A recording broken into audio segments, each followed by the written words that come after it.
Do that. I'm just launching my email while you're doing that. All right. We are live. Okay. Yeah. I think we're live. Let's go back here. That says we are. We are live. Does this say we are? Yes, it does. Good evening, everyone. And let me just mute that really quickly before I hear myself back. Apologies for the lateness, but we just did an interview and we didn't kind of have a finish time for it. So I said, what was it, 15:30-ish. It's approaching 16:30 EST, but we are live. So if anyone shows up for the Yuletide show, that will be good. And if they don't, then blame our tardiness. So we have no Random with us this month. He is away doing other things, as Random does. He's a bit random in that respect. But you've got the other three. So, what have we been up to this month? I don't think I've watched any new movies. Still not watched 8-Bit Christmas. If anyone else has, they can tell us about that in due course. Games-wise, I went back to a game I used to play a couple of years ago. Maybe more than that, actually. Wow, it's probably about 4 or 5 years ago when I lived in the flat with Neil.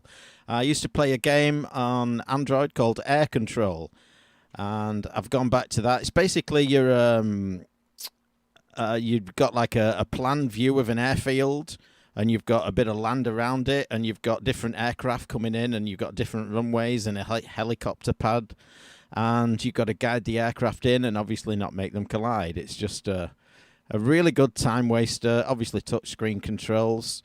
Just really great, really addictive. Something Scott might appreciate. So I've been playing that a ton.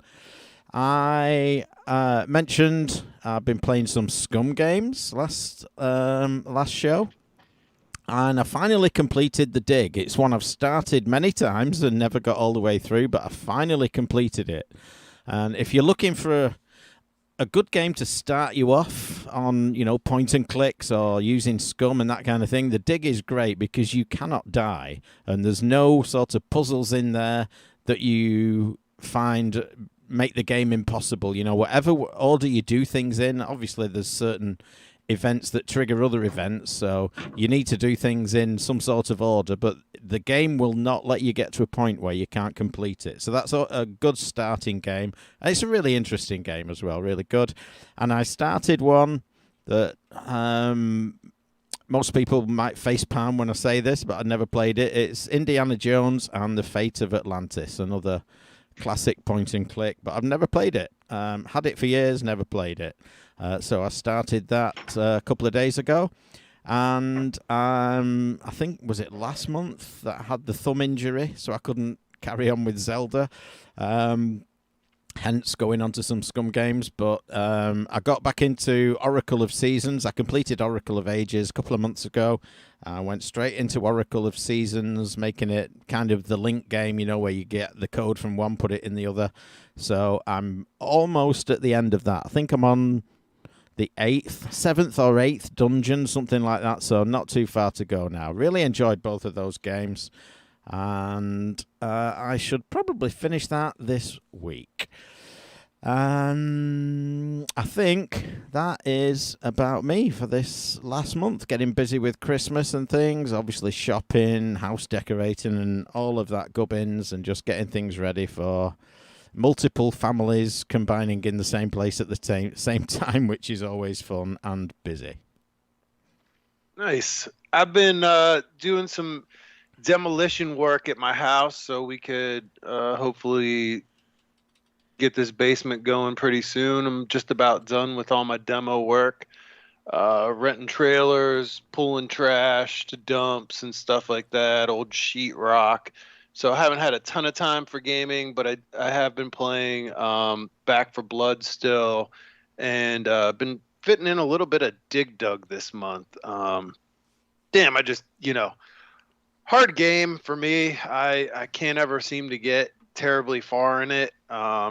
Maybe one day, but usually I'll find a classic game and kind of kick the tires on it for a month or two and then move on to something else, and just gotta wild hair about Dig Dug. Was definitely one of the ones I really enjoyed when I was a kid. So that's what I've been up to. I went and saw Spider-Man opening night Thursday.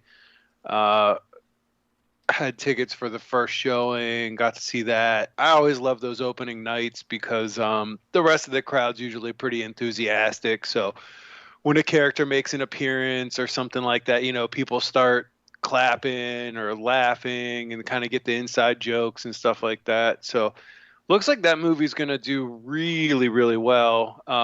It was a lot of fun. If you're a fan of Spider-Man or comic book movies, this one's pretty enjoyable. I think good for all ages. A lot of fan service and stuff. So recommend you check that one out if you're looking for a movie to go see at the theaters over the holidays. Hey, so Sparkle, real quick, man. I've actually been wanting to hear somebody's thoughts on this thing. Let me take a look and make sure it's the one I'm thinking of. Damn it, where is it? Hawkeye? Like, hold on, I'm trying to find the one that's out now. What's it called? Spider-Man. I know, but what's it? No Way Home. Yeah, that's the one. Yeah. So, let's say you're not traditionally a Spider-Man. Like in the 70s when Spider-Man was out, I was like, how dumb is this, right? Because it's just a guy in tights. I mean, I've always thought, Superman was dumb too, So I saw a couple of trailers for it, and it didn't look like it would be entirely something I wouldn't like. I did remember when they started remaking Spider-Man, 10 plus years ago? I did like that first one. I didn't like the ones that followed. Where does this one land on the spectrum for the non-typical spider guy? Yeah, I think it's a good place for people to jump in. You don't have to know too much of the backstory. They sort of shit. I haven't been recording. Oh Jesus. Let's start now. Welcome to news. We're recording. I'll do my bit again at the beginning, at the end. Keep going like nothing happened. Spider-Man. Okay. Should I just start over with what I've been up to? Go on then. All right. So yeah, haven't had a whole lot of opportunity to play a lot of games. Been doing some demolition work, trying to get things. Actually, you don't need to because I can rip it from YouTube. Okay. All right. So I watched Spider-Man. Yeah, so Spider-Man, great place to jump in because they give a lot of fan service.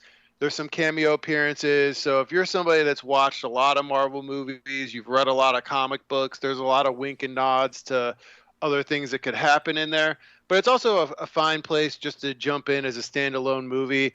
I think what they did really well is they made a comic book movie where it wasn't just like good guy versus bad guy. There was like a little bit more layer to some of the characters.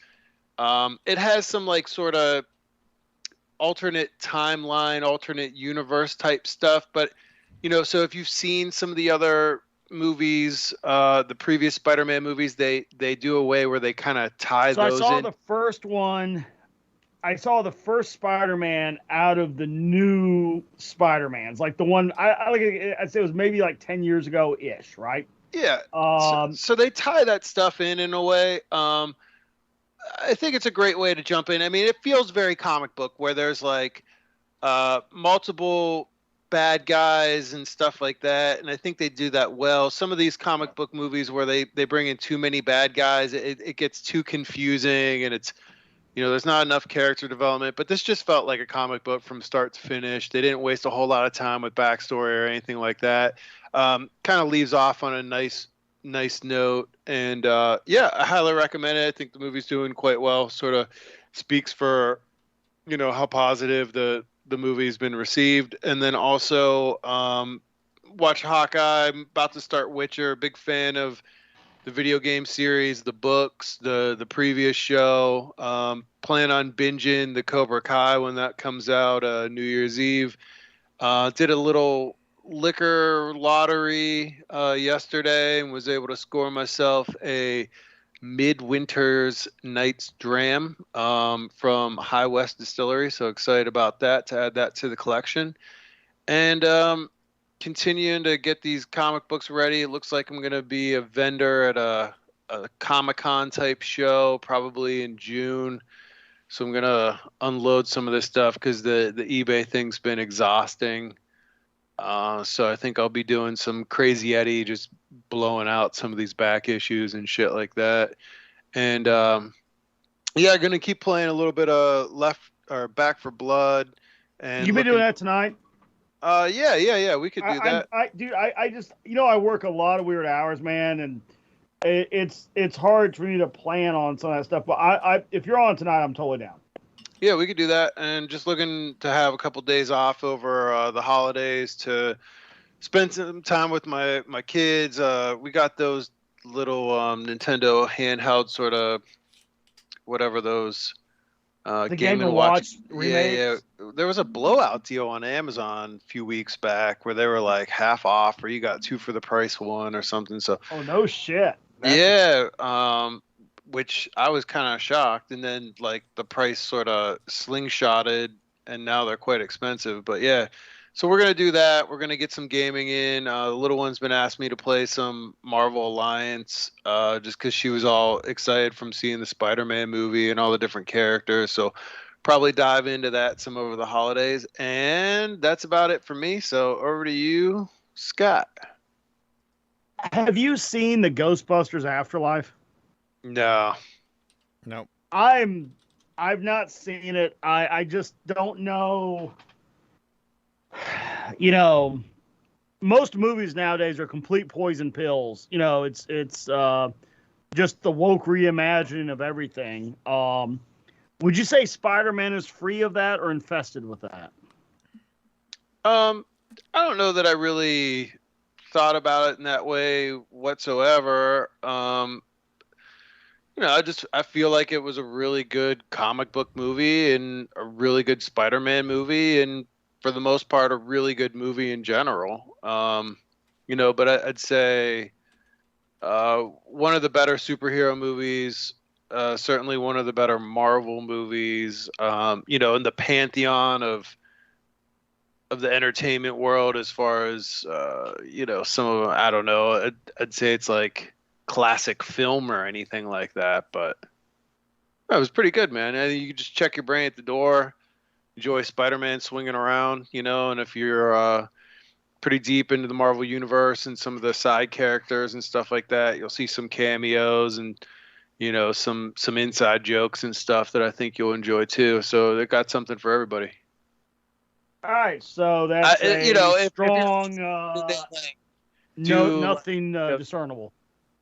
No, I didn't feel like there was anything, any kind of social agenda one way or the other sort of crammed down your throat. And, I kind of enjoy that. Like whether it's watching sports, playing games, or going to movies, like I like to escape from reality and just have some entertainment. So I particularly appreciate when those mediums are sort of free from agenda. If I'm looking for, some sort of agenda, I'll read a specific author or watch, some sort of opinion piece on TV or something like that. But yeah, generally, like I don't want, somebody's politics or social agenda or anything like that in my entertainment. And I felt like this was free from that. Okay, that's what I was asking. Good. I heard that was upsetting the wokest that what do you call it? Ghostbusters Afterlife was just Ghostbusters, and apparently that was very upsetting to people. I just want to see Ghostbusters, so yeah, I don't know anybody that's seen it yet. I'm just kind of hanging out, waiting to see what happens. So, yeah, I have been so busy getting ready for various projects, and I got a car build that I'm trying to wrap up before the weather gets bad. Because this vehicle is so big it won't fit in my garage. I'm trying to finish up details on it, so I haven't had spit to do with gaming, just because of the obligations of other timelines. But I did. I picked up some cool things for after the holidays. we were doing a toy drive. We collect toys and go to donate to needy kids and all. Something we're kind of big on. And so I had some time to go into the stores, which I really haven't been doing any of for a lot of obvious reasons. And I did find some cool, gaming merch. I found the one that I covered in a hardware flashback, the tiny TV, Back to the Future edition. So I got one to modify and one to just have. There's a lot of neat little things that it seems like in the absence of actual games, some properties have been getting kind of interesting licenses for accessories or toys. They had a pretty good deal going on some of the Mario Brothers, the little slot car kind of things. So I grabbed up just a whole bunch of rando things like that. After the holidays here, once the weather's just too crap to even try and squeeze in time, working on, things that are either in hangars or out of doors, I think I'll, give these a go and kind of check out what I bought. Right now, they just got thrown in the corner, but I'll get around to it. So that's really all I've been up to for gaming. So just before we hit the first news item, Chris Tapp on the YouTube chat says, "Hi guys, anyone picking up the Evercade Versus consoles out last week? Comes with actual arcade ports on physical carts with manuals. First batch includes Data East, Technos, and Jalico." So the Evercade handheld has been out for a while, but now they've done the Versus, which is, the one you hook up to the TV.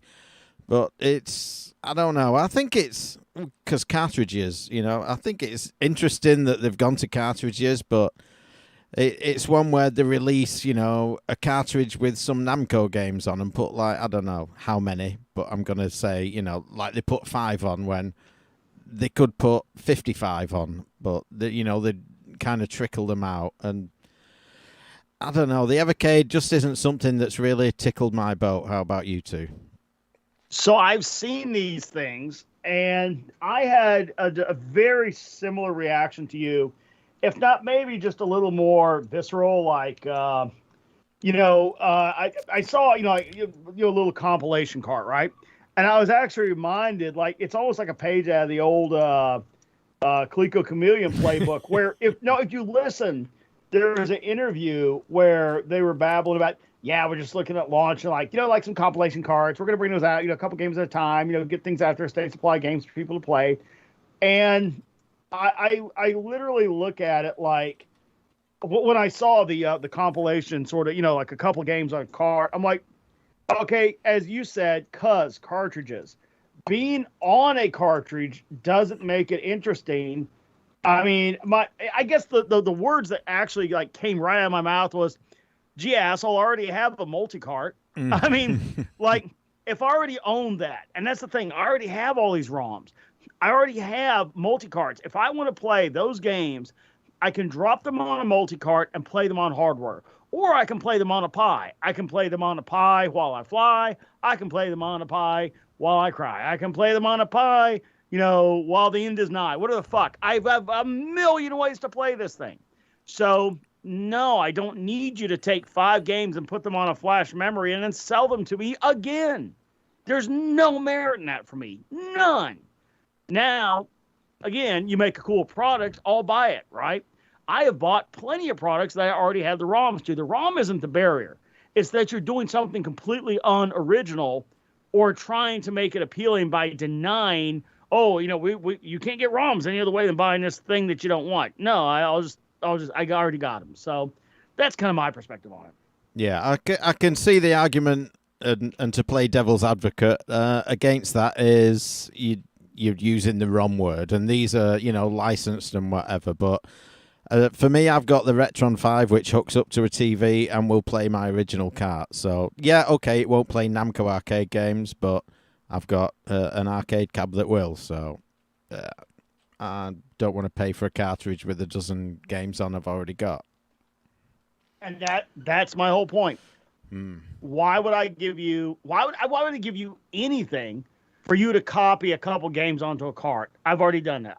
There's nothing there for me, And And yeah, ROM. So what? Okay, I already own the games. I literally have the physical cart. I own the goddamn arcade machine, so I own that ROM set. I'm playing the games. You're not. You're never gonna guilt me into going.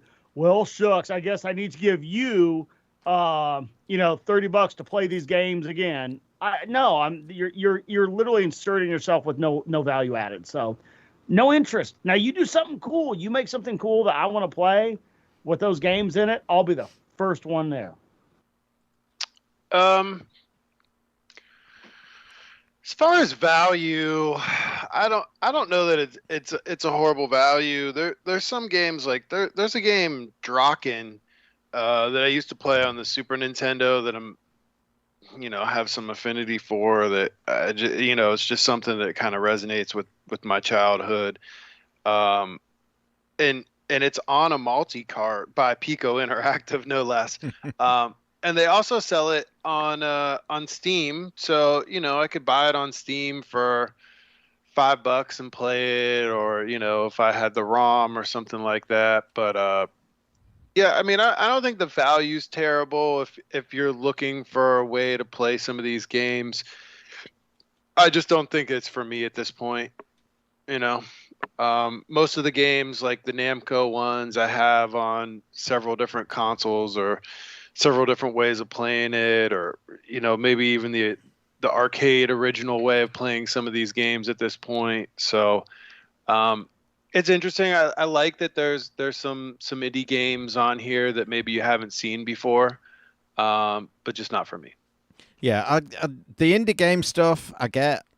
But, there are other ways to play it, but I do get that. But it comes from the same line of thinking as, say, the Virtual Console. Nintendo build an emulator and sell you Donkey Kong for $3.99.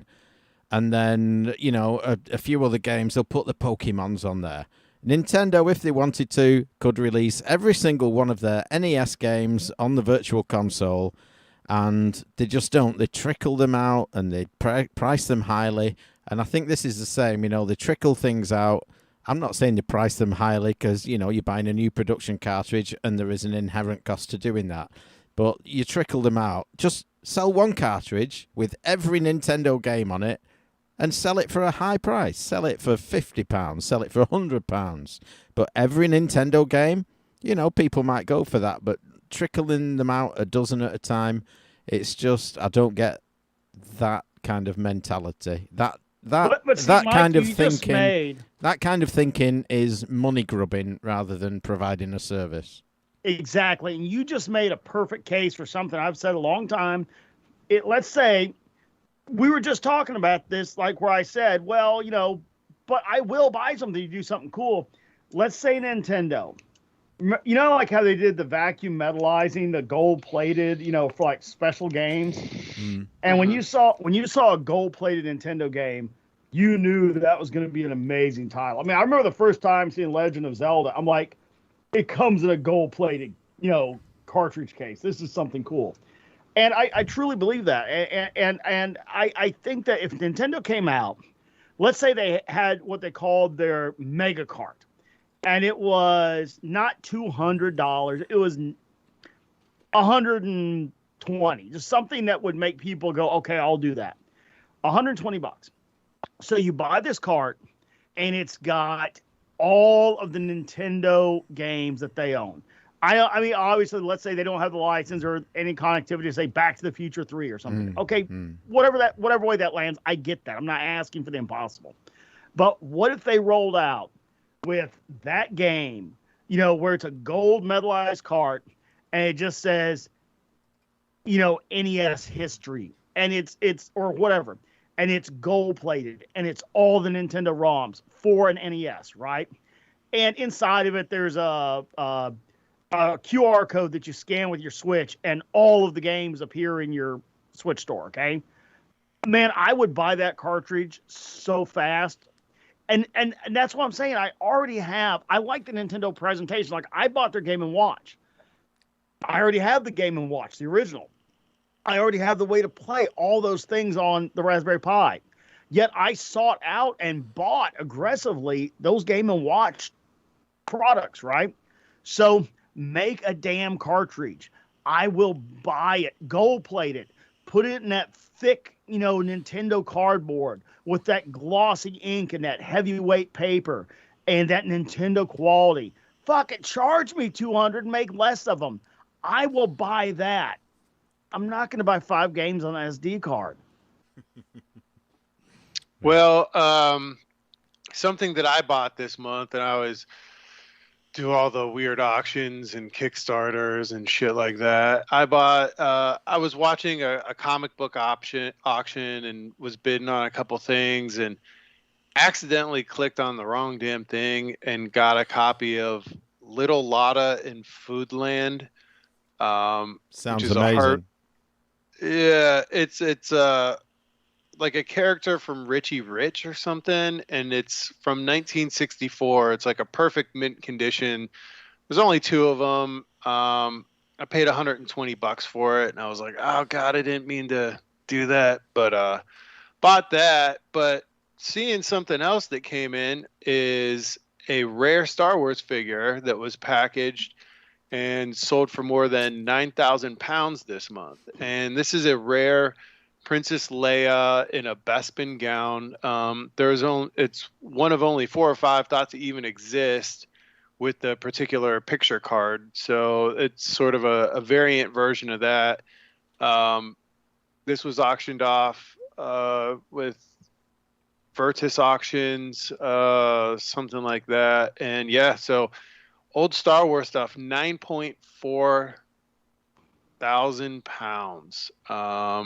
So, dig around your attics, guys. If you got some old Star Wars toys still in the package, they could be quite valuable if you didn't know that already.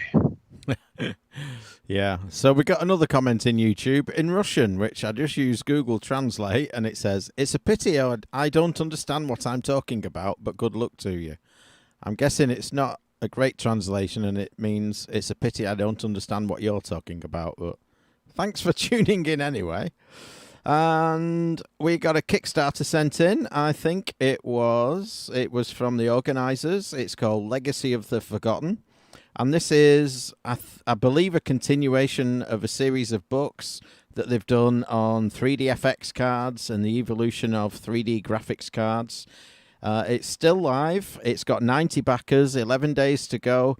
They're about half the target. So the target is, I'm guessing it was done in some other currency, because in pounds it's £7,636 goal, and they're at about 3.6, just over. So just about halfway, not quite halfway. 11 days to go. So if that tickles your fancy, give that a go.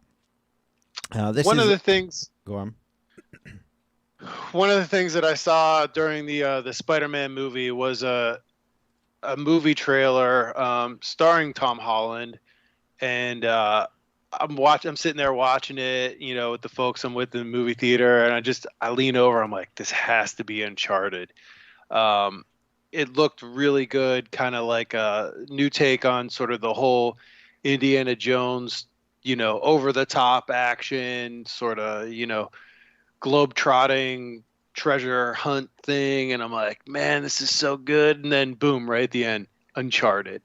I'm like, this is great. And we got a story in this month from David Gyrich saying that the standalone versions of Uncharted 4 and Lost Legacy have been delisted ahead of the PS5 collection release date. So yeah, they're remastering these versions. I'm pretty sure that Uncharted 4 was free to play, or given away as one of those like PlayStation subscriber game of the month type things that you could add to your library and all that. So they're going to remaster those games for the PlayStation 5, and they'll be released later this month. And I'm sure that this is all sort of the roadmap for the hype to the movie, which will be eventually coming out. I'm sure some additional games and whatnot. Great series. I've enjoyed all those that I've played, but this kind of ties back into what Scott was saying about,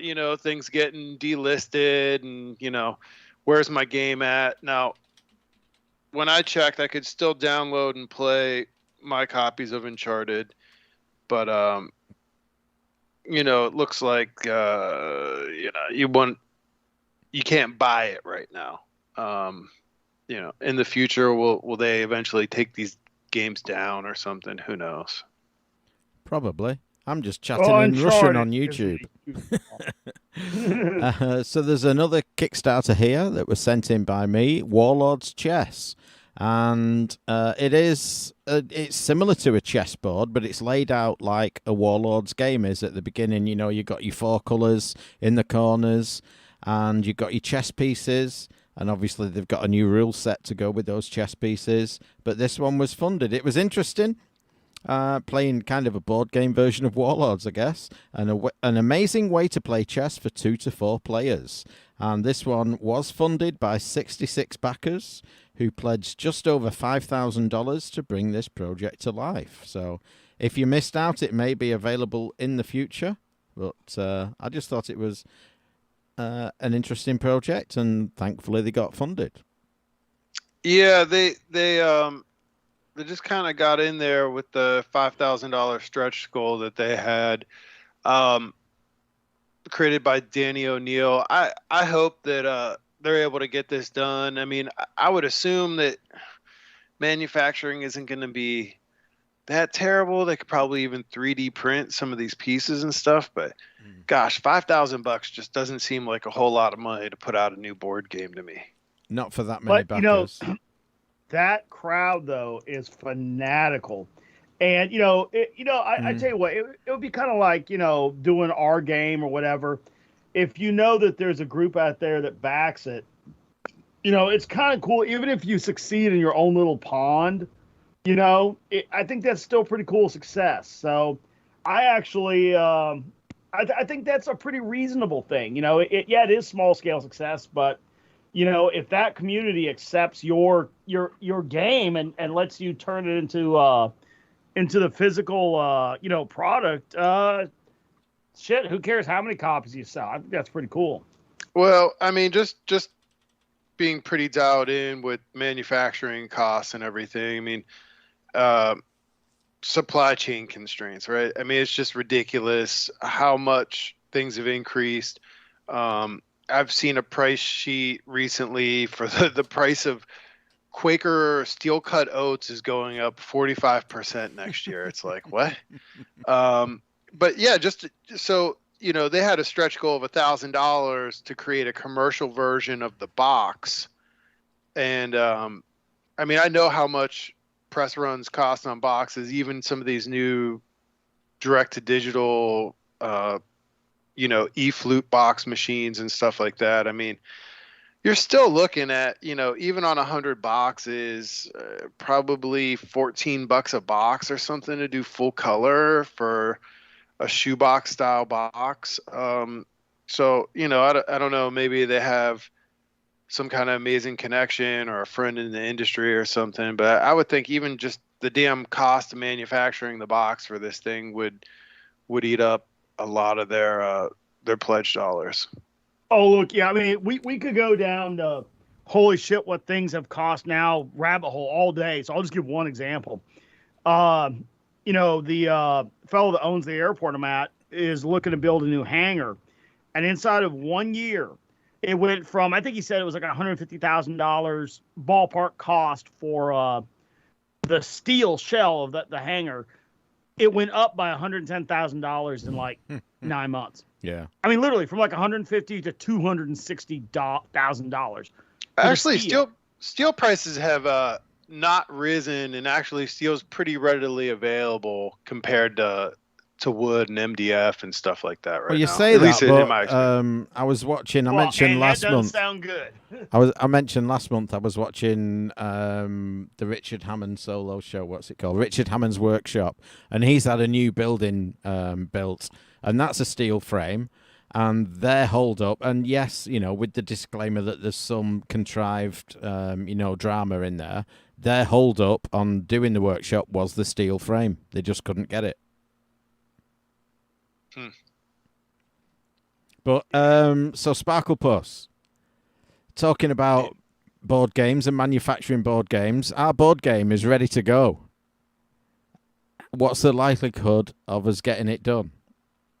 Small batch, getting it done. I need some final bits. I need the box that it goes in, and I need the board manufactured.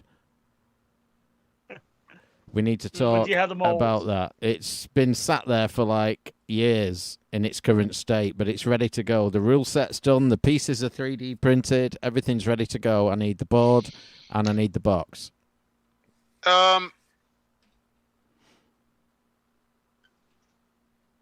I mean, realistically, I can get boxes made within pretty quick. Let's say small batch.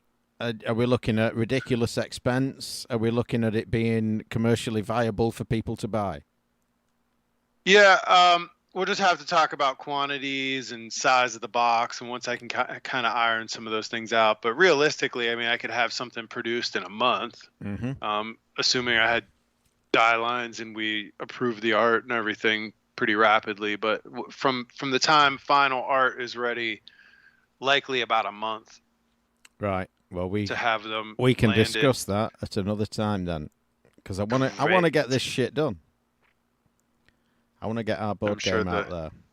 And there's one thing we're known for: it's getting shit done. I'm gonna get the next article done. The Raspberry Pi Pico powers ZX Spectrum Atari and C64 emulator. So I was like, well, why those ones? All right. So what somebody did is they made a pretty cool PCB. So it's got like a carrier board for VGA out, joystick in, SD reader, and they take a Raspberry Pi and the Pico, and they solder that sucker onto the board, and they give you a little gaming unit, Obviously, it's not going to emulate everything in the world, but the Pico will do certain early system emulation very effectively. So, cool little product if you're looking for a nice little holiday build. Indeed. So before we get too far into any more news items, and we crediting people who sent them, David Gyrick has smashed it this month. He has sent us so much news this month. Either he's in traction with nothing else to do, or he's just a damn dedicated listener. But he said in the first one he sent this month, also, I'm very amused by the latest show title. And if you didn't know, the last month's show title was Pronounce It Guy Rick, because he did instruct us on that months ago. And I have followed suit, but my co-hosts have not and call him Guy Rich. So it is David Gyrick, and he has smashed it this month. And the first one he sent in is Sony plans classic subscription service. And he says, hopefully it's reasonable. And then the very next item we got was again from David Gyrick, PlayStation Network VP fired. So I thought the two stories were linked, but no, apparently the former Sony PlayStation exec is under investigation after appearing in a paedophile sting video. So that's the news item as we got it. I'm not commenting on whether he did or didn't do it because I don't know. But apparently he was caught in a sting, and that's why he was fired, not because Sony launched its classic subscription service. Well, another story from, you kind of wonder, yeah, Sony, duh, like why not? They have a huge library. It's about time. But somebody else that launches a lot of things, and David Gyrick also sent in another article here. And I actually saw this elsewhere as well, because Netflix is doing a live-action Mega Man movie. And that'll be coming direct to Netflix. I think out of these streaming services like Hulu and Amazon and whatnot, Netflix has some pretty good shows. It's definitely, they have the most volume of things. But yeah, they're set to launch their own live action Mega Man, which I think will be pretty interesting. But where else I saw this was the Key Collector's comic book app, and I use that to kind of look and see what's moving in my massive comic collection, maybe if it's a good time to move something. And the first appearance of Mega Man in a Mega Man 1 comic book, the prices shot through the roof. Anytime Sony or Netflix or somebody announces Marvel that they're going to do a new show, the comic book jumps like crazy. So there was a 262% increase in copies sold of the Mega Man comic book, which was basically a dollar bin comic book for a long time. And now people are just going nuts over it, which is so if you got yourself a copy of Mega Man, looks like since the announcement, now would be the right time to kind of unload it. Usually the time between the announcement, it'll bump up. Once you see a trailer or something, that's like the best time to sell these things. And by the time the show comes out, kind of everybody's grabbed one that, had the FOMO. And then the prices will start to dip, but it will definitely set a new floor. It will definitely introduce a lot more folks to Mega Man. So cool. Anytime they can bring out more gaming characters, I think it's a good thing. Yeah, it's interesting. You mentioned Netflix and the streaming services, and Christmas is coming, and we've got various kids here at various times, and we had a few of them here last night watching TV, and they came around to watch a specific show, and when it had finished, they said like, "Okay, Mike, watch it," because I wasn't interested in the slightest in the show they were watching, and they said, "What do you want on now? Do you want?" I forget the choice they gave me, but do you want this or do you want this? And I'm like, that's like choosing between having my teeth pulled out or my fingernails ripped out. And they're like, really? I'm like, yeah, I do not watch TV. And although I watch some TV shows, I watch them when I want to watch them. I skip commercials, or I'll watch a show on Netflix and I'll marathon it, 2 or 3 episodes a night. I just do not sit and watch live TV. I can't imagine anything worse than actually doing that. No, I'm the exact same way. Everything I watch is, purely streamed, commercial free. I think I use the same streaming service you do. Mm-hmm. And I've got no interest in live, especially since it's just gotten so atrocious. I mean, every second of TV, you took an already crappy medium and it's driven to a new low. So I have I have negative interest in the topic. So, but there are, I've actually been going back and watching some shows that I didn't watch back in the day, or when they launched. Like I've been watching Ozark. That's pretty good. Yeah, that's good. I actually stepped back. I've been watching like Third Rock from the Sun. I just watched the entire That 70s Show, which I had never watched. And it's kind of like it's such a stark contrast because I didn't think like That 70s Show was really that compelling when it was out. I didn't really want to watch it. I didn't watch it. Now it's like, oh my God, something that's actually good and not just a shit show. So I was pretty happy. Got one here from Mr. Gyrich. I hope I got that right this time. No, you didn't. Oh, I was gonna. Damn it! What'd I do? It's Gyrich. Gyrich. All right. You ain't gonna get mine right, so I don't feel too bad. Before I hit this one, I do want to say, like, you were talking about the guy from Russia. I was actually, there's a car show I watched, Garage 54. Best car show on all of YouTube, right? And it's done by these Russian dudes. I was going to order, like, they had some t-shirts and stuff. It was literally like $100 to ship a t-shirt from Russia to here. Holy crap. I wonder if it's that bad going the other way. Like, what it's like for Russians importing stuff, it could not be good. So he sent in the rise and fall of Duke Nukem. And this is a nice 30-minute sort of retrospective on the Duke Nukem series. And it starts off at the very beginning and gets up into the the latest in the series. And I kind of see the arc, now that it's kind of like put, in that kind of timeline. The original Duke Nukem was just different. I mean, it was a great game of its era. And I remember when it got into the first, the 3D shooter during the Doom era, I thought it really took off. And yeah, I can tell the graphics got more like, photorealistic and all.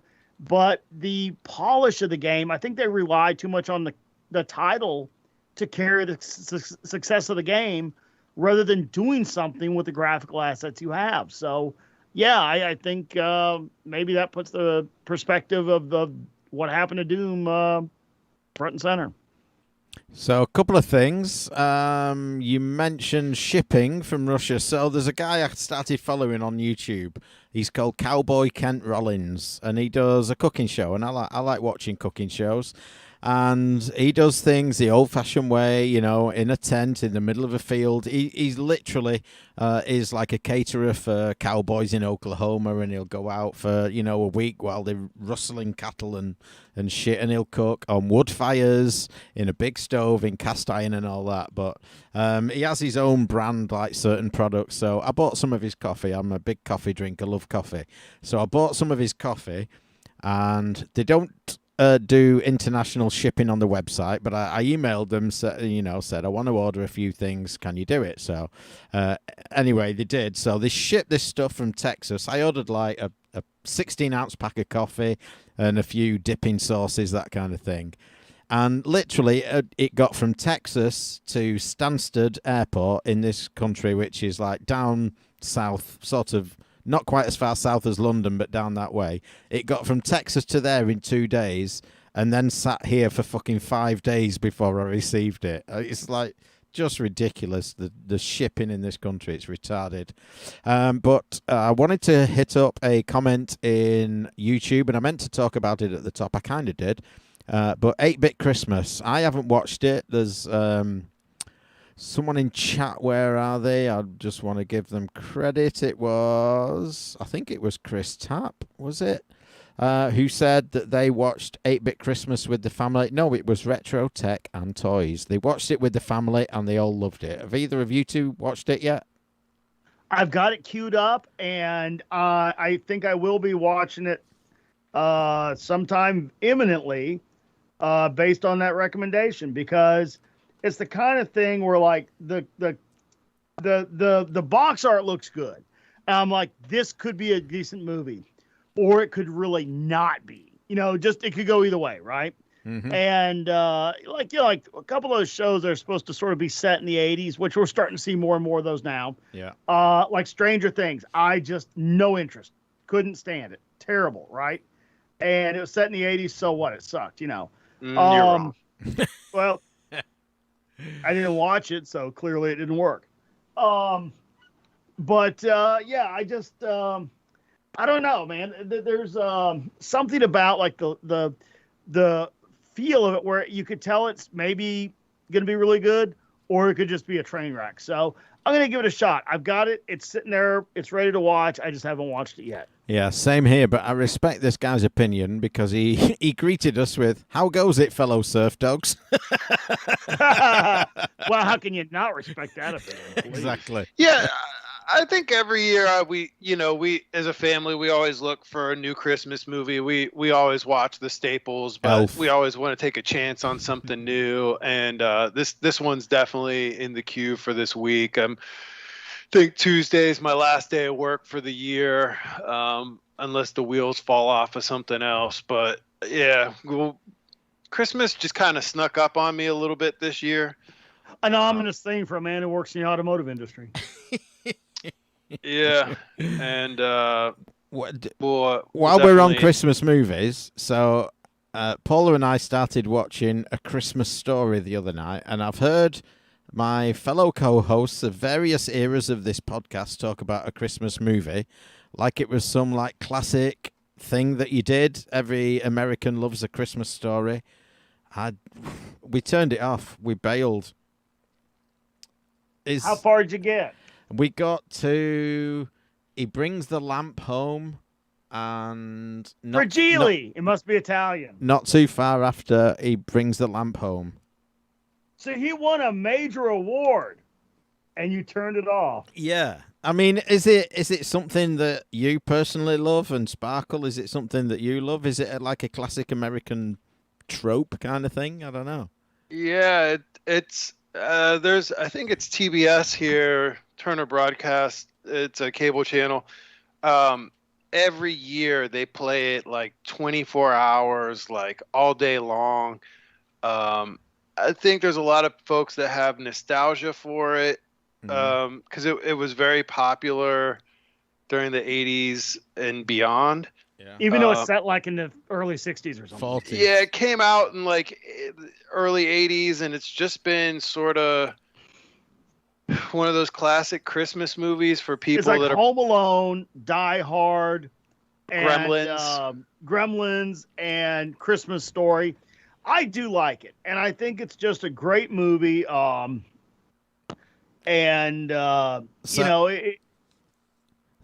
after Paula and I bailed on it, I did go back and watch a little bit more. I got up to where he beats up the local bully, but I don't know. I'm just not loving it. I'm just not loving it. But Paula did say the other day, let's watch a Christmas film. So I put Die Hard 2 on, which is a great film. And she's like, is Christmas involved in this at all? It's snowing. It's Christmas. Deal with it. Yeah, I've got into feverish debates with some of my friends on whether or not Gremlins is a Christmas movie, which I stand by the argument. Gremlins it is. The Gremlin was a Christmas present. Yeah, but I've had plenty of arguments with folks saying that, Christmas was essentially the setting. It has very little to do with Christmas, but that could be said of every Christmas movie ever. Yeah. But no, I actually, speaking of Christmas Story, I have a signed picture of Randy, the little brother, from the actor Ian Petrella that I pull out every year, and it's autographed to me from Ian. So we have the Christmas film debate every so often, and like one of the classic Christmas films everyone says is It's a Wonderful Life. But like it's Christmas in the last 5 minutes. It's not a Christmas film. It's a good film, but it's not a Christmas film. Same with White Christmas. It's Christmas at the end. They open the doors at the end and it's snowing. That's the problem with every Christmas movie, is that they're all Christmas, like set in Christmas, and then it's Christmas at the end almost. Like, yeah, that's the point. You fucking arrive at Christmas. I don't think it's that hard to follow the concept of Christmas movies, but well. It's a confusing series of days preparing for a major day. I'll say that when I saw this next story from UK Mike, Christmas came early for me on December 10th when I read this one, that Gun Interactive is putting out a new game. So, longtime listeners of the show will know that Friday the 13th, the game, which I backed on Kickstarter, was one of my favorite games of all time. Asymmetrical multiplayer, using the Friday the 13th license.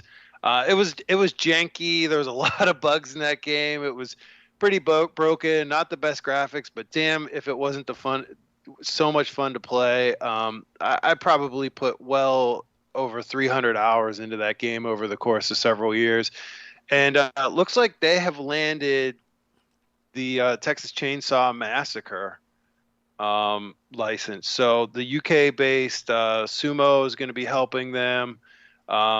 They put out a little sneak peek of it. So it's going to be based on the true story of the 74 film, which was based on a true story. So they're going to do the sort of asymmetrical multiplayer horror play again. So I think that they sort of honed that quite well on Friday the 13th, even though they might not have the resources for all the technical wizardry.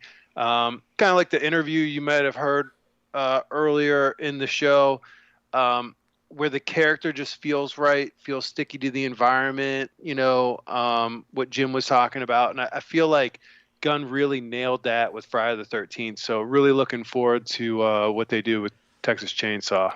It's interesting, a good IP. But for me, the film just sucked. Did not like it. I mean, I love horror films. Love Friday the 13th. For me, Texas Chainsaw Massacre was just a bad film. Yeah, I've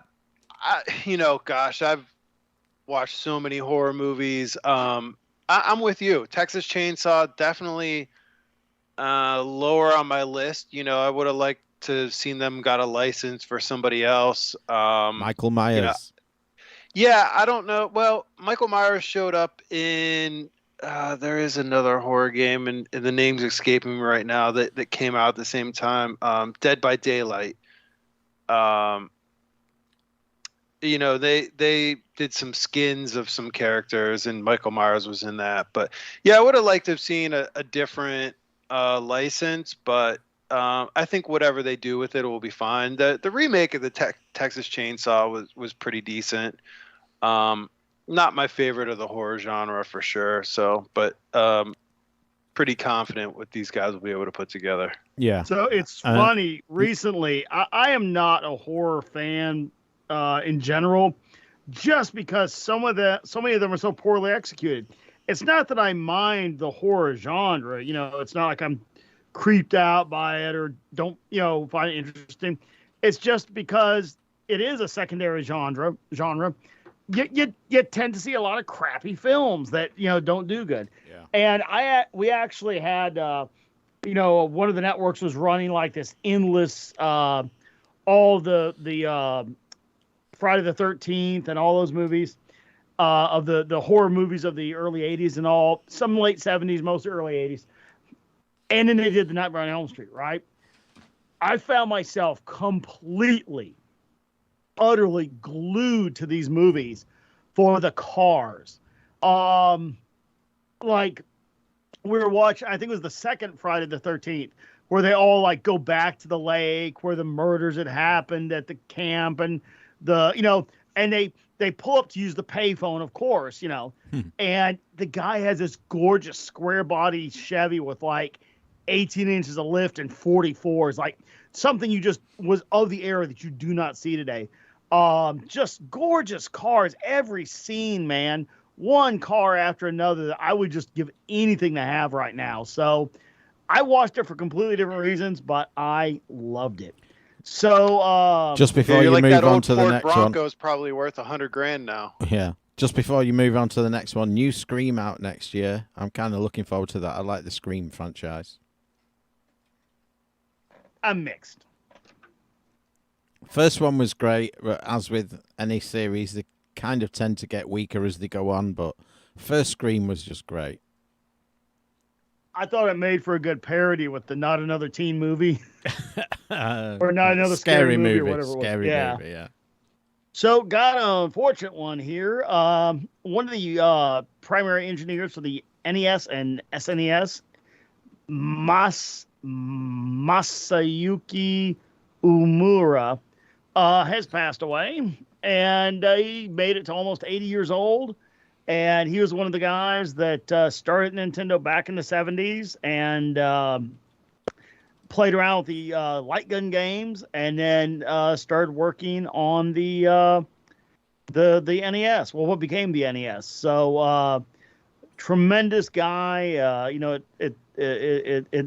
mean, it's a thing. Video games are now. We remember when we started this show, it was exciting that the oldest arcade game was going to be 40, Yeah. And now it's 50, and the consoles are going from 30 years to 40 years. And of course the creators are getting older. If you did something in your 20s, you're potentially in your 70s now. So it's kind of like rock and roll, man. Remember when rock and roll was young? And I remember hearing in 1990, hearing an advertisement on the radio because the Rolling Stones were coming to Mud Island in Memphis, Tennessee. Get your tickets now. They might not tour again. It's like, and we thought that, like, fuck, they're old as fuck, man. The Rolling Stones touring. Oh my God, they were huge in the 60s. That was like forever ago. We'll never see them if we don't see them now. And it's like, yeah, that was not a thing. So, yeah. It's a shame to see these guys go, man. But just like rock and roll, video games are getting older. They are. And speaking of the Stones, I went to watch them in Hyde Park a few years ago, maybe 10 years ago. And it was just a great gig. I was stood next to a guy, and he had skipped college to watch, what was the iconic gig they did in Hyde Park? 69, something like that. He'd skipped college to go and watch them that day, and he was there on the same day as me watching them again in the same place. And it was a great gig. I mean, they were old, obviously. They did a great show, but they weren't all playing necessarily everything you heard. You know, they had like 3 guitarists on stage because Ronnie couldn't play, lead anymore. He was basically stood there strumming and someone else was playing his bits, but just a great show to be at. And a good drunken I saw day one out like with the that boys. with who was the one I saw like that? It was some of the guys from Zeppelin. Yeah. And whenever those guys can't hit those notes anymore. So whenever like they go hit one of those notes, you'd see suddenly like there'd be like 6 young women standing behind microphones hitting those high notes. Yeah. And you know what? It is what it is. But if it takes 6 young women to back up Robert Plant today, all right. Yeah, Robert Plant did a good album good few years ago. I listened to it a ton with the country singer Alison Krauss. Oh, yeah. I've got that one. Very Raising good. Sand. Excellent album. And yeah, by his own admission, he can't hit those notes anymore, but still puts out good music. Still a great performer. In news of another demise, Ian Hetherington, the co-founder of Psygnosis and also early on in Imagine, has sadly passed away at the age of 69 on December 14th. Psygnosis, first time I really remember them was Lemmings. Wipeout. Yeah, well, I wasn't really a big fan of Lemmings, but I was a fan of Wipeout. But yeah, known for Shadow of the Beast, Wipeout, Lemmings, countless other works. Blood Money. Yeah, so another sad passing. Hopefully that's all the passing news this month. Jesus. Yeah, and I made a note just then. We were talking about the interview with Jim. So we have done an interview. You've heard it. It's the only one we've done this year. Various reasons, expos, schedules, and all of that. But we want to try and ramp it up. Behind the scenes, we've been talking about ramping it up. And Scott mentioned, I think it was Scott, mentioned light gun games. There's a new light gun that we've mentioned in news before called the Sinden light gun. And it works on flat screens and with modern consoles. And I've got a contact for those. I spoke to them at Blackpool recently, so I'd like to get them on and talk about the new Sinden light gun. If you haven't heard of it, Google it. Interesting device. Basically works by creating like a white border around your screen. So you install the driver or whatever, and it creates a white border around your screen, and it uses that white border to take its bearings and figure out where you're pointing. So I'd like to get them on and do an interview with them. Yeah, a couple of stories here. One from David Guy Rick, and it is which one was it?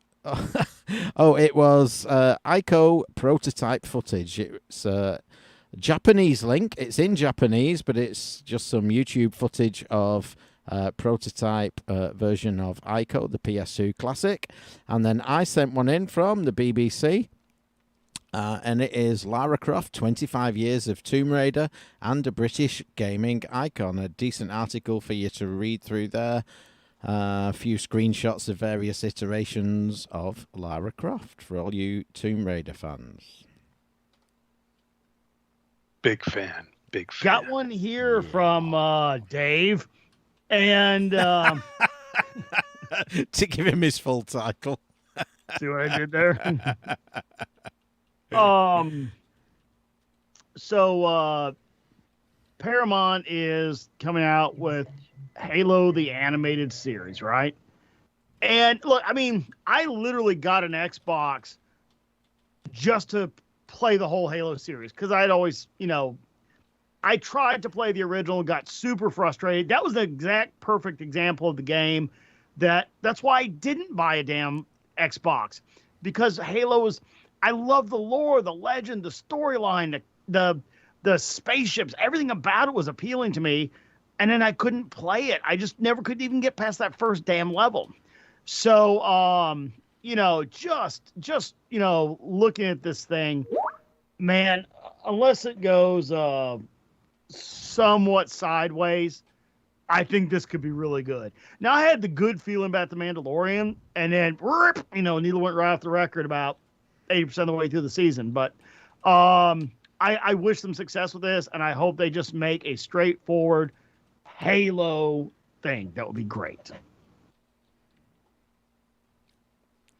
So, one here, and I made a note. What was my note? Oh, yeah, Dave, as we call him now, and Neil submitted this, as did Gareth Hamer, I think. Sonic 2, the movie. Did we talk about that one yet? I still haven't watched the first one. So that It's is... okay. It's not as bad as it could be. No, I think we talked about I remember talking about the first movie. Yeah. I watched it with my little one, and I thought it was pretty decent. And the other they made a Sonics... boatload of money, so of course they're going to make another one. Yeah. And the other one, Sonic related, is Sonic on the C64. And I've watched this video, and so it requires some sort of expansion pack, but it is Sonic playing on a Commodore 64. And you watch the YouTube video, and it just looks great. I don't know what kind of expansion it needs, but... Is it the Super CPU or? Let's have a look and see if this one says what it is. Memory, Blah, I mean... blah, it's being announced as coming. Looking mighty impressive indeed. It doesn't say on this link what it needs. Let's see if it says it on the others. That would be super pertinent. Yeah, let's see if they included it in there. Come on. You're a link. Click, go. Damn it. Get one job. The game is a direct port with approximately 64 kilobytes of code compiled manually, blah, blah, blah. A compatible drive, a compatible REU, whatever that means, of at least 256 kilobytes, and for NTSC, a C128 or other CPU accelerator is highly recommended. Does that mean anything to you? Yeah, but you said C64. If they're running off on a 128 with using the other CPU, no, it doesn't make a whole lot of sense. I'll have to read into it. Okay. And for this one, we need a little countdown, apparently. Number 10? So this one got sent. Are you going to wait for the countdown, or are you not? He just wanted the countdown. He wasn't going to interact with it. Okay. Yeah, so this one was sent in from Lazy Dave. So usually you've probably already heard our top 10 for the month, but this one you get a bonus top 10 in the news. So since you've stayed for the news, this list came in from Screen Rant, and it is the top 10 best classic arcade games ranked. So without further ado, number 10, Centipede. Number 9, Mortal Kombat 2. Number 8, Asteroids. Number 7, Donkey Kong. Number 6, Virtua Fighter. Number 5, Pew Pew Defender. Number 4, He's on Fire, NBA Jam. Number 3, Street Fighter 2. Number 2, Ms. Pac-Man. Number 1. And what kind of list would it be without Space Invaders for the number 1? Woo! Number Yeah. one. Number one. Wasn't Space Invader like the video game mascot or something for us? Oh, you're going to Remember trigger that? some people with that. Yeah. Pac-Man, no Yeah. Space Invaders, no Pac-Man, no Space Invaders with a character, not a... Oh, my word. Yeah. So, I don't know. These lists from other folks are cool to see. So, thanks, Lazy Dave, for sending that one in. Thanks, Lazy Dave. And I always refer back to John C. Dvorak, a well-known tech journalist who used to work on magazines and things like that. And he always used to say those top 10 lists, you put in like 6 or 7 legitimate ones, you throw in a couple of oddballs, and you put in one that will trigger people to get them discussing it on your platform.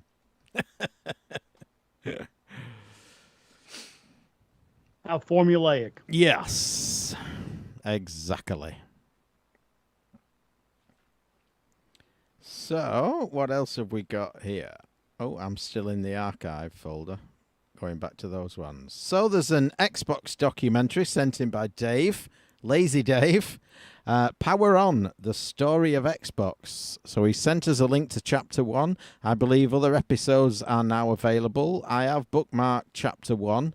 I will watch it. And was it Scott mentioned earlier he got an Xbox to play Halo? I got an Xbox to hack and play emulators and to stream the early days of internet TV, stuff like DL.TV and the screensavers and stuff like that. I used to use it for that. Played the odd Xbox game on it, but it was mainly an emulator box and great for Media Center.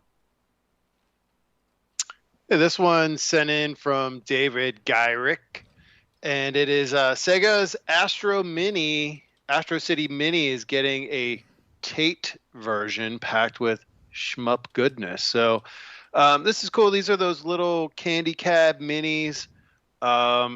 This one has a whole bunch of shmups, and honestly, other than Gunbird, Raiden, Zaxxon, there's a lot of stuff on here. Other than those, like some of this stuff, like I've not seen. They look to be maybe Japanese release titles only. Batsugung, Dog Yugung. I can't even pronounce half of this stuff, but Evidently. Yeah, it looks pretty good. Moon Cresta, I feel like maybe I've played. Oh yeah. 172 US. Pretty steep. So for little tabletop mini candy cab, I don't know. Might be a bit of a stretch for some folks, but the crazy thing is some of these things are like they become collectible and shit. So who knows? I predict on this they won't be selling this. They won't be selling this en masse in Walmart for $39.99, but everyone that they make, like literally everyone that they make, will be spoken for by a fanatic at that price point. No question. I'm telling you, man, the candy cab lovers love them some candy cabs.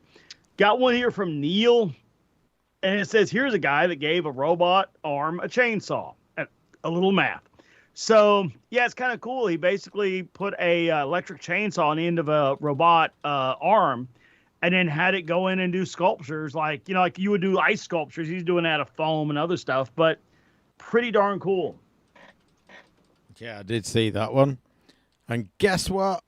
Ho, ho, ho, listeners. It's time to shave your balls. Christmas has come early this year. As Manscaped have got the gift that keeps on trimming. Even Santa trims his pant beard. So Manscaped, the leaders in below-the-waist grooming, have got you covered this Christmas. Or should I say, uncovered this Christmas. Join the over 2 million men around the world who trust Manscaped to keep their trees trimmed and their ornaments polished. Go to manscaped.com and use the code RGRoundup for 20% off plus free shipping. This year won't be jingle bells, it will be jingle balls. And Mrs. Christmas will love you for it. Inside the Performance Package 4.0, you'll find the signature Lawnmower 4.0, the Landmark Trimmer with its skin-safe technology. Yeah, that's skin-safe technology, so there'll be no nutcracker for you this Christmas. It's even waterproof, so you can use it in the shower. The Manscaped Performance Package 4.0 also includes the Crop Preserver and the Crop Reviver, an anti-chafing, ball deodorant, moisturizer, and toner, something we all need in our lives. Not only that, but you also get a pair of Manscaped anti-chafing boxers. Is that not enough for you? Well, you'll also get the Weed Whacker ear, nose, and hair trimmer. Again, waterproof, with a, get this, 9,000 RPM motor. Trim that nose hair with its 360-degree rotary dual blade system. And I bought this last month. I bought the nail clipper set because I'm just such a metrosexual. And I used the code RGRoundup and got 20% off. And it arrived the other day. And I tell you what, my nails are looking absolutely spiffing. They don't scratch your ornaments anymore. No, they don't. But I will say this: I did use the lawnmower, and I did have a little accident. But I then put on, so it comes with a couple of guards, different levels, so you can have, super short, kind of short, or really short. And I put on one of those, and no more accidents. But I was sore for a couple of days. But you can reduce the risk of ingrown hairs and grooming accidents. So the only nicks you'll be getting this Christmas is Saint Nick. Imagine that. Imagine buying your neighbour a Manscaped package. That would be weird. You could buy it for your brother, your uncle, your neighbour, your father, your brother, whatever. But imagine just buying one for your neighbour, saying, "Here you go. Have a great Christmas." Especially if you look at his wife and go, "Nudge, nudge, wink, wink, you." Yeah. Let me know how you get take on. off that guard and speed up your transition process with a little DIY love. See, now that's the thing, right? Like, here in America, we're big fans of removing the safety guards on things. Yeah. Which is why I'm surprised it happened with you, because, we'll buy a lawnmower here, okay? Like, those riding mowers, and it'll have a safety mechanism where if you get off of the seat, it shuts everything off, right? Yeah. Well, let's say you're mowing and your neighbor has left his kids, toys laying in the yard. And if you hit this ball, it's going to blow plastic all over the place. So you hop off and all of a sudden the mower goes, blah. Now I got to get back on, restart it. So that switch is getting cut out of the mix, right? Then you find other safety features that you don't care for and you abridge those as well, right? So I found that the typical, British way of doing things isn't so cavalier. I mean, although with their C-clamps holding railroad ties over people's heads, a little cavalier, not going to lie. But, they were, there's been death posed, at times you wouldn't think the hazard's there, but it is. But yeah, to find that, one of the UK members removed the safety guards, ended up in a scrape is interesting. So I don't think we can blame the good people at Manscaped. I think this one is on you. No, I would agree. We do love a health and safety meeting, and I went literally balls against the wall, took off the guard, and paid the price.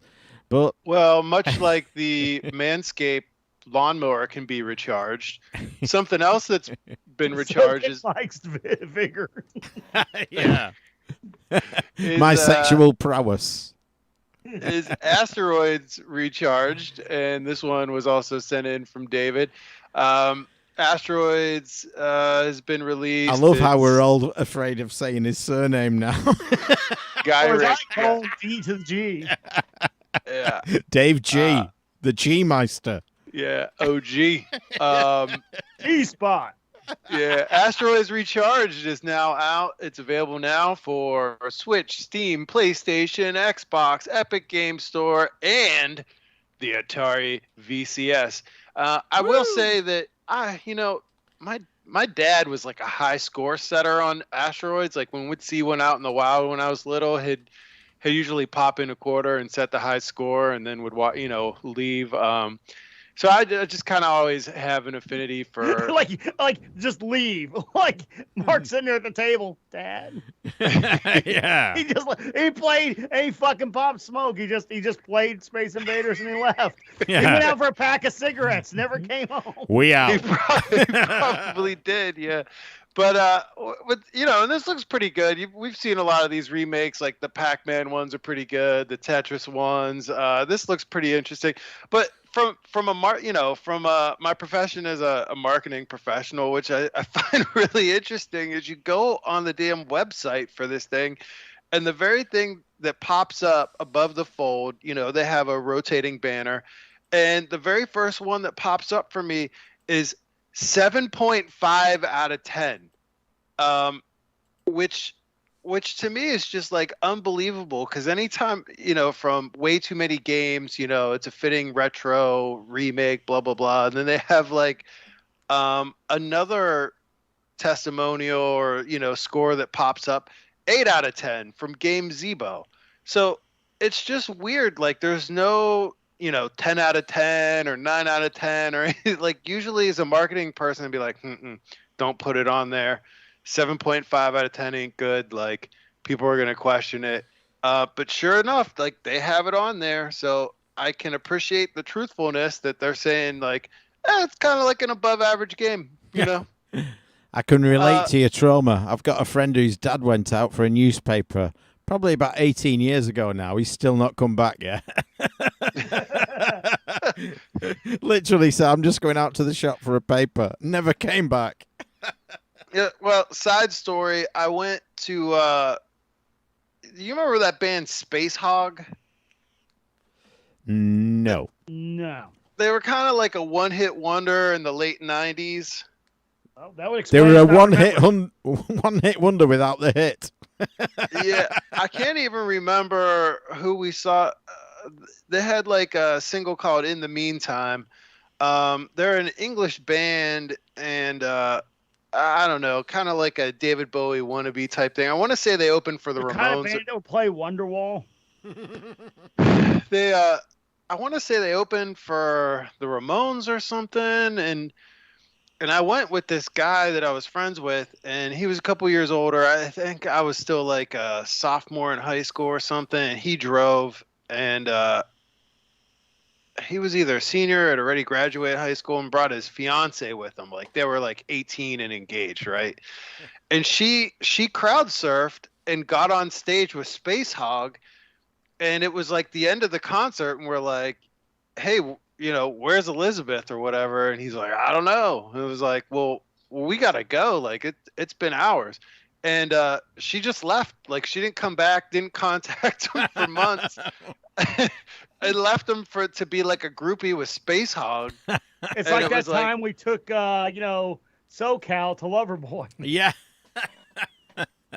It was like, damn, dude, like you got left for like a B-list one-hit wonder. Like, how terrible is that? Oh, yeah. But, Speaking of British bands, hello, Ada here from the British IBM. We have a brand new single out. It's called Elevator. It's available on all good streaming services, and I can attest some bad ones. And you can have a lyric video that was filmed using an 80s Panasonic CRT TV. All the very best, Ada. And indeed, there will be a link in the show notes to that music video, as there will be to all our news items on the show notes pages. So check them out and check out the British IBM's new single. And I can say, with my vast musical knowledge, it's quite good. Get a hold of it before Steven Tyler sues the shit out of him.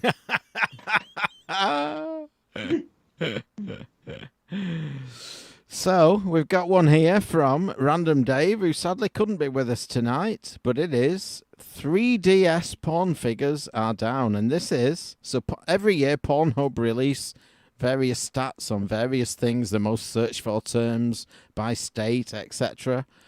In New York, I know from memory, it is swallow. In California, I think it's like Latino or something like that. But this is a breakdown. It was U-Haul. Yeah. But this is a breakdown by game console. And the most popular is the PlayStation. Then it's the Xbox. And way down is the PS Vita. And way down below that is the Nintendo 3DS. Who's watching porn on the 3DS? For fuck's sake. I mean, if you're going to watch porn, hey, it's watch all you porn. got, man. I'm not judging, but if you're going to watch porn, watch porn. You know, don't watch it on your fucking 3DS. What's wrong with you? Jesus. I think anybody who does that is watching it not in spite of the 3DS, but rather because of. That's just my theory. So, got one here that does not surprise me in the slightest. The PS4 has been hacked for homebrew apps. It's this treadmill of ongoing marches of changes of, they come out with the unhackable console gets hacked, and, there's iterations. The first hacks of the Wii with the very complex mod chips, now done with a simple SD card. So that's, honestly why I don't rush it or end up with any, problems from doing cutting edge mods on things. I just keep my current production console OEM, and then once it's no longer the latest, I load up the other ones, because by then it's evolved to the point of being a freaking SD card instead of everything else. So. Yep. One here from Gareth Hamer, and I have a funny feeling we've seen this one before, but even if we haven't, thank you, Gareth, for sending it. I hope you're having a great time this Christmas. Hacker adds Wi-Fi to Game Boy cartridge because he can. And I'm just sure we've seen this, a Wi-Fi mod hacked into a Game Boy cartridge. But there is an article there for you. And if you really want to do it, I suppose you can. I'm not sure why you would, but you can. And this one was discussed in YouTube earlier, or alluded to by somebody in chat. And I don't want to scroll back up and find out who, but old Lazy Dave Guy Rick, sent this one in. Sega's Astro Mini is getting a Tate version packed with shmup goodness. And I think... And you covered this wonderfully. Thank you very much. It is a vertical screen in the Astro City Mini, which is like a tiny desktop game console. I'm sure we've seen something very similar with a horizontal monitor. This has now got a vertical one. And thanks to Lazy Dave for sending that one in. Who was it in chat who mentioned that earlier? I think it was Chris Tapp. And if it wasn't, well, I'm not going to do anything about it, because I'm pretty loaded at this point. Let's be honest. Mike, you drinking a beer while we're doing this? I've drunk a bottle of wine while we did the interview, and I'm now on... I heard the cork go off. I'm now on a classic bottle of Bullet Bourbon, which, as you notice, is way down. We might want to wrap up these last three news stories, though, because that tends to go pretty quick. Woohoo! It should be a good night's sleep tonight. We have within 2 hours. We have got another one from our star performer this month. We should have an award for this. Our star performer of the month is Lazy Dave. And it is the game that killed its own studio, The Tragedy of Haze. I believe a couple of people sent that in, but we've archived them, and I'm too drunk to go and look for who else sent it in. But thanks, Dave. He said it might have the retro police on me for this, but PS3 generation is getting there. I remember the game being super hyped up, and then it got sadly... And then it got really bad reviews. Probably shouldn't have raised expectations so highly.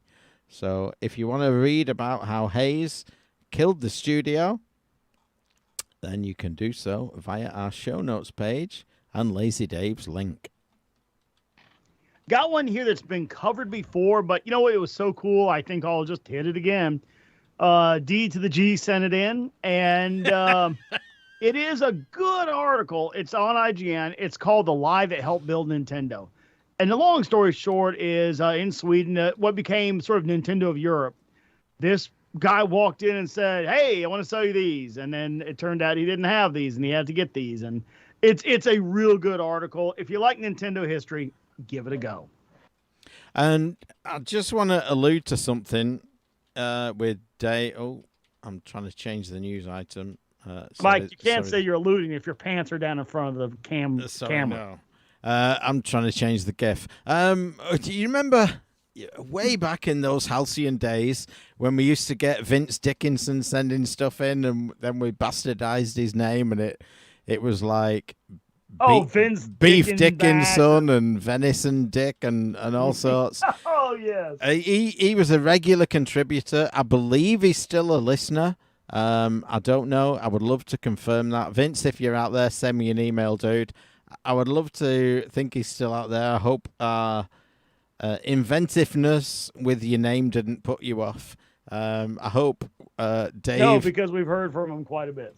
Yeah, I hope the D to the G doesn't go the same way and we scare him off. Well, they're calling me all different names. I'm not sending them emails again. Yeah, D to the G. Love you, bro. Vince Dickinson, are you still out there? Let us know. Hit me up. One that came in from long-time, old-time listener Gareth Hamer, Brains vs. Skynet. And this one is just, I don't know, man. This is like Elon Musk meets the Matrix level, Bizarro, Frankenstein. Like, this doesn't seem like the story has a good ending, but human brain cells in a dish learn to play Pong faster than AI. Hundreds of thousands of brain cells in a dish are being taught to play Pong by responding to pulses of electricity and can improve their performance more quickly than the AI can. This is just so strange. They have living brain cells in a dish, and somehow they're arranging them in a way to learn to play Pong. They're sort of referring hey, UK, to this bodes well for you because yours are getting fucking soaked right now. Yeah, I could do with a couple right now.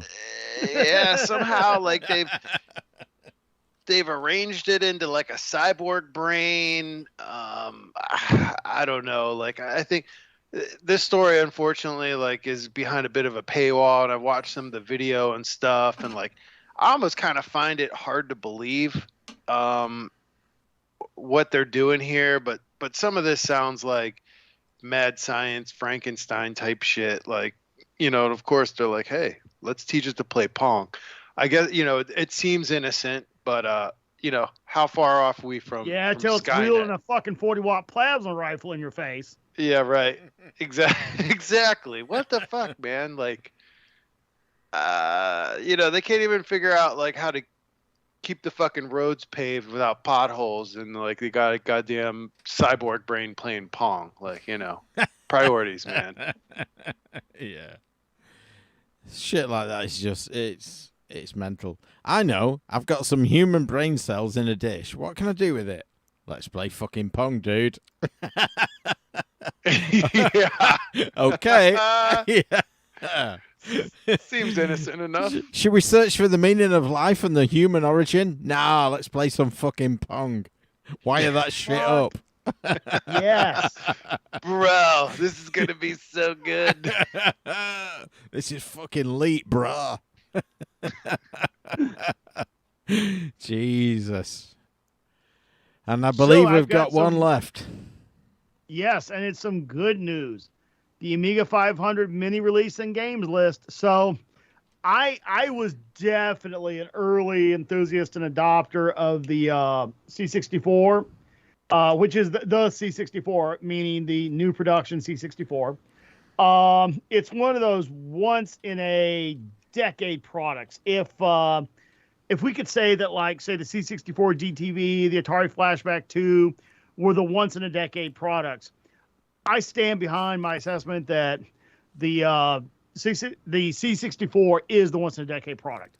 The Mini does everything the full size does without a keyboard.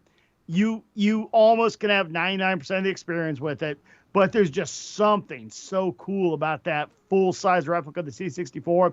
It has become one of my absolute go-to bench computers. It's right here in front of me on the Retro Gaming Roundup console. I freaking love this system. And they have a thing on their forums, and they were asking, hey, what should we do next? What computer? And everybody's like, Amiga. Now, we know the horsepower is there to emulate the 1200, the 4000, whatever, right? We know that certain things aren't going to happen. Like, they're going to do this on an SBC. They're just not going to have, a video toaster board. It ain't going to happen. So, okay, accepting what we can get, if they knock this out of the park with the A500, the way they do with the C64, you still can't buy a C64. Like, they're still, just not generally available. And it's a hell of a product. So I hope that this one, and I don't have any reason to believe it won't be, is as good as the C64. So For all you Amiga fans out there, I think I think I'm about to have another Commodore re-release on my workbench here, and it's going to be glorious. If it's not, I'll be shocked. No, you could wait for the Amico and put it next to it. Somehow, I think the Amiga 500 will arrive on time, and the Amico will still not be here. Possible. And the Amiga will live up to promises. Yeah, without being cost reduced at the last 2 years. Yeah. All right. Well, I want to tell all the listeners, have a Merry Christmas and a Happy New Year. Yeah, we should do that. Merry Christmas, everybody. This show will be out before Christmas, so consider it a present from us to you for nothing, unless you donate or hit our Patreon, which many people do, and we thank you for it. It's not an obligation, but some people do it anyway. And so what we're looking forward to this Christmas? Any gaming goodies, or is it just socks and ties? I tell you what I got myself, because really, what do you get for the person that kind of knows exactly what they want once we're building bombers and sniper, all of the nastiness of things. And I spent a lot of time in uniform in Nuke Biochem gear running around Patriot missile launchers. The sound of those generators, the smell of the diesel, the sound of one of those launchers slewing around and elevating, and the feeling of being slowly cooked by the radar. All those are just tremendous memories for me. And one of the vehicles used to pull whenever the Patriot missile unit goes out to set up a missile site, you need different things. You need the actual missile launchers, you need the radar group, you need the fire control group, you need the communication relay group. Basically all these huge trailers, right? So imagine a missile launcher being pulled down the road, right? Tremendous thing. And the vehicle we had to tow them with was called a Hemet. A Hemet has, 4 axles, 8-wheel drive. It's actually really quick because it's got so much ungodly power. And about a year and a half ago, they came out with this beautiful radio control model of it. Something that would have been a couple $1,000 just 10 years ago. And it was barely $1,000, and it's all, metal. There's no plastic in this thing. I mean, like literally it's just all metal, components. You could hook it up to like a small car and tow it down the road almost. Not at full speed, but it's ungodly torque. So the same company launched just now a matching 1/12 scale. So we're talking this thing is like a meter plus long model of the Patriot radar and the Patriot missile launcher. They are not cheap. So I said, look, this is what I'm going to do for Christmas. Here's what I'm going to get for Christmas. Because there's no point in, what the hell are you going to get me? Socks, exactly like you said, So I ended up getting the Patriot missile unit and several of the missile launchers. So I now have my own 1/12 scale radio controlled Patriot missile unit in my basement. So that is awesome. Merry Christmas. My kids are always like, what do you want for Christmas, Dad? And I'm like, I don't know, because like if I want something, I'll buy it. And like, so I end up looking around for books that I'm vaguely interested in, sending them links to that on Amazon, say, get me this book, or whatever. So I don't know what I'm gonna get because I've already bought everything I want.